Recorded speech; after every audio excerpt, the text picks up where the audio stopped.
Hello, everyone, and welcome to the English Leap podcast, your go-to podcast for learning English and improving your communication skills. I'm Evan, and as always, I'm joined by my fantastic co-host, Erin. How are you doing today, Erin? Hey, Evan. I'm doing well, but I had one of those moments today where I really wished I could think faster. Oh? What happened?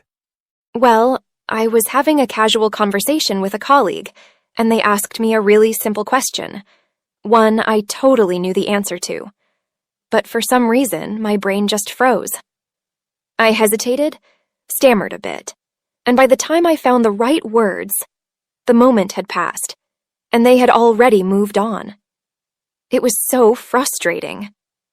Oh no, I've definitely been there. That awkward moment when you know exactly what you want to say, but your mind decides to take a break at the worst possible time. Exactly. And later, I kept thinking about all the clever responses I could have given. Why does that always happen? It's so common, and you're not alone.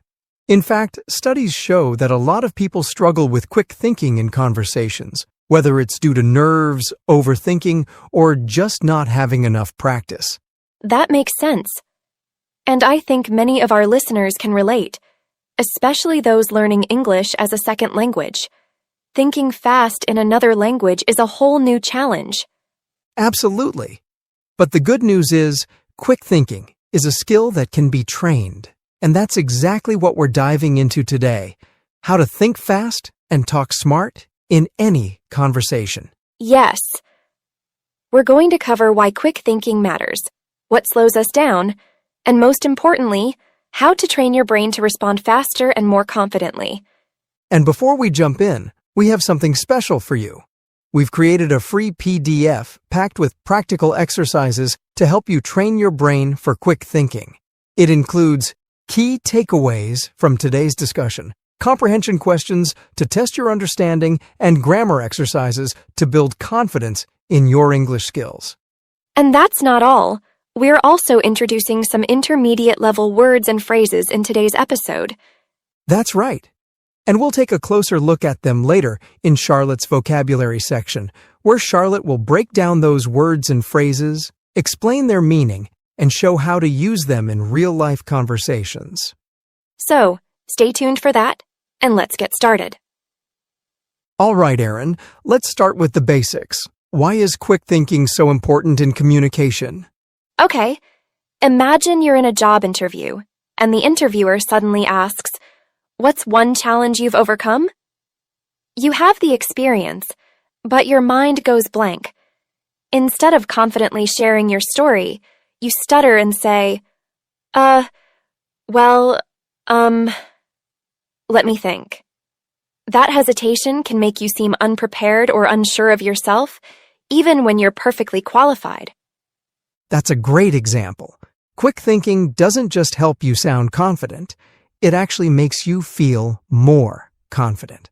Studies show that people who respond quickly in conversations are perceived as more confident and competent. Whether it's in a meeting, an interview, or a casual conversation, being able to think on your feet makes a huge difference. That's true. In fact, research from Harvard Business Review suggests that clear and confident speakers often gain more credibility and influence in social and professional settings. And let's clear up a big misconception. Thinking fast isn't the same as speaking fast.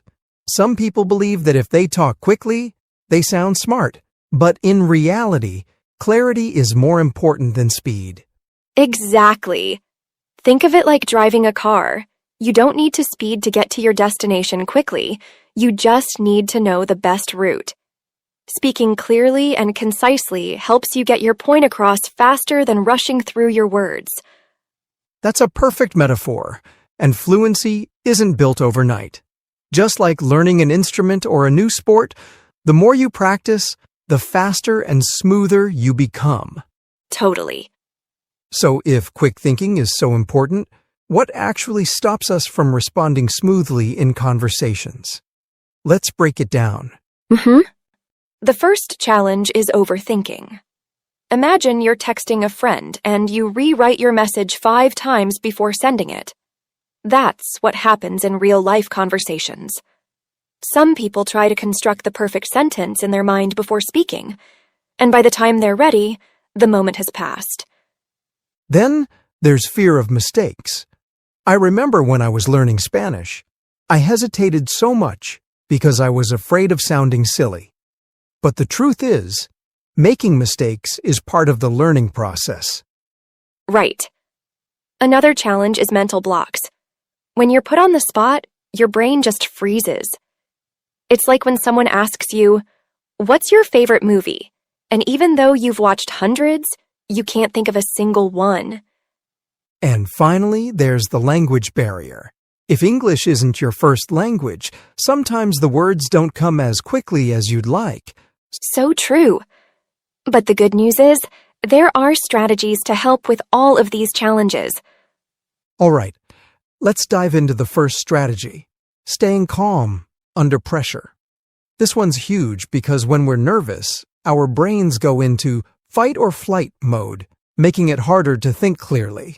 So true. It's like when you're watching a quiz show and the contestant knows the answer, but because of the pressure, they just blurt out something completely random. Exactly. I remember this happened to me in a presentation once. I was so worried about messing up that my mind went blank. I could hear my heartbeat in my ears, and all the great points I had prepared just vanished. Oh no. So, what did you do? I took a deep breath, seriously. Just pausing for a second and reminding myself that I wasn't in any danger helped my brain reset. And instead of panicking, I started speaking slowly and focused on my key points. That's such a good tip. When we calm ourselves down, our brains can function normally again. A simple trick is to take a slow breath before responding. It helps break that panic cycle. Now, on to the second strategy, anticipating responses. This one's all about being prepared. Right. Think of it like playing chess. Good chess players don't just react to their opponent's moves, they predict them in advance. Exactly. And we do this naturally in daily life. For example, when you walk into a coffee shop, you already know what the cashier is going to ask. What would you like to order? That's why you don't freeze when answering. Yes. The trick is to apply this to conversations. If you're going to a job interview, think about what they might ask. If you're meeting a new person, prepare a few casual questions or answers. And this doesn't just work for planned situations. Even in everyday conversations, you can predict the flow. If someone asks, "How was your weekend?" you already have an answer in mind. That's such a great point. The more you anticipate, the less likely you are to get caught off guard. But even with preparation, sometimes we just need a moment to gather our thoughts. Which brings us to the next trick, using time fillers. This is a game changer for quick thinking. Oh, yes. You know when someone asks you a question and your brain just needs a second to catch up? Instead of standing there in silence, you can use time fillers like, "That's a great question," or "Let me think about that for a second." Exactly. It's like giving your brain a few extra seconds to load the right answer. I actually use this all the time when I forget someone's name. Instead of panicking, I'll say, I remember you from... And while I'm saying that, I'm searching my memory for their name. That's a smart trick. Another good one is, "Well, it really depends," or "I see what you mean." These phrases buy you time while making you sound engaged. The key is to make it natural. If you suddenly go silent for too long, it can feel awkward. But with fillers, you keep the conversation flowing. Now, let's talk about paraphrasing, one of my favorite tricks. Same here. Paraphrasing is when you repeat or reword what someone just said to give yourself time to think. Right. Let's say someone asks, "What do you think about the new project?" Instead of panicking, you can say, "Oh, the new project? Well, I think it's an interesting challenge. That gives you a moment to organize your thoughts. It's such a simple but effective trick. I use this a lot when someone asks me for my opinion on a complicated topic. Instead of diving in unprepared, I restate their question and give myself a second to think. It also helps in difficult conversations. If someone says something unclear, paraphrasing can help you process their words before responding. Exactly. And it makes you sound more engaged, too. Win-win. 100%. All right, the next strategy is a big one, thinking in simple structures. Yes. A lot of people struggle because they try to form complex sentences in their head before speaking. But the truth is, clear and simple beats complicated and messy every time. 100%. Imagine explaining something to a 5-year-old. You wouldn't use big, confusing words. You'd keep it simple and direct. That's the mindset you need in conversations.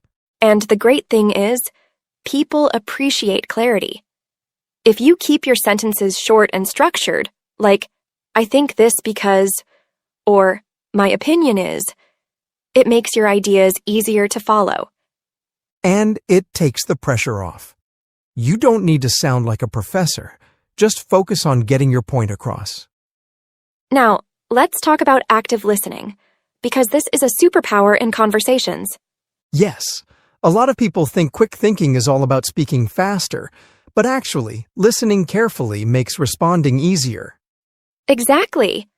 When you really listen, you pick up on keywords, tone, and context. That helps your brain process the conversation faster. It's like watching a movie with subtitles. If you miss a line, the subtitles help you catch up. But if you're not paying attention, you're lost. I love that comparison. Also, when you listen actively, you don't need to come up with something out of nowhere. You can just build on what the other person said. Yes. Instead of stressing over what to say next, just respond naturally to what's already been said. Perfect. And finally, the ultimate skill for quick thinking, practicing improvisation. Yes. Improvisation, or improv, is all about responding in the moment without overthinking.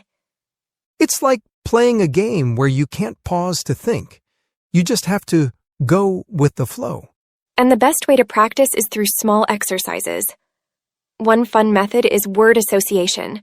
If I say apple, you say juice. And if I say ocean, you say waves. See? No time to think, just respond. This helps train your brain to react faster in conversations. Another great exercise is storytelling. Give yourself 30 seconds to tell a quick story based on a random word. The goal is to keep going without stopping. I love that. And the best part? The more you practice, the better you get. Exactly. Quick thinking isn't about being born with a special skill. It's about training your brain. Wow, we covered so much today. From staying calm and using time fillers to thinking in simple structures and practicing improv, these strategies can really help anyone improve their quick thinking skills. Absolutely. And now, we have some intermediate words and phrases coming up in Charlotte's vocabulary section. Exactly. Take it away, Charlotte. Thank you, Aaron and Evan. Hi, everyone. Here are 10 words and phrases from today's discussion that will help you build your vocabulary and sound more natural in English. Thinking on one's feet. Meaning, quickly responding to a situation without preparation. Example, as a lawyer, she often has to think on her feet in the courtroom. Perceive. Meaning, to notice or understand something. Example, he could perceive the excitement in her voice even though she was trying to stay calm. Spontaneous.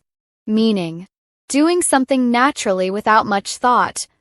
Example, she gave a spontaneous speech at the party that impressed everyone. Buying time. Meaning, delaying your response while thinking. Example, He started adjusting his tie to buy time while thinking of an excuse. Mental block. Meaning, when your brain freezes and you can't think of what to say. Example, during the math test, I had a mental block and forgot the formula. Overthinking. Meaning, thinking too much, making it hard to decide. Example, she spent hours overthinking her reply before sending the message. Anticipate. Meaning, to expect or prepare for something before it happens. Example, she anticipated heavy traffic and left home early. Misconception. Meaning, a wrong idea or belief about something. Example, there is a misconception that drinking cold water causes a sore throat. Hesitation. Meaning, pausing before speaking due to uncertainty. Example, his hesitation before answering the question made it clear he was unsure. Improvisation. Meaning, speaking or acting without preparation. Example, the chef's improvisation with ingredients led to a delicious new recipe. Those are your vocabulary words for today. Try using them in your own sentences this week and remember to check out the PDF for more practice. Back to you, Aaron and Evan. Thanks, Charlotte. That was super helpful. Definitely. Learning new words and phrases like these makes such a big difference in fluency. And remember, quick thinking isn't about being perfect. It's about being prepared and confident. So keep practicing, and before you know it, you'll be thinking faster and talking smarter in any situation. That's right. Keep practicing, keep learning, and keep leaping forward in your English journey. See you next time. Your progress doesn't end here. To continue advancing your English skills, click on the next video or explore the additional videos we've thoughtfully selected for you.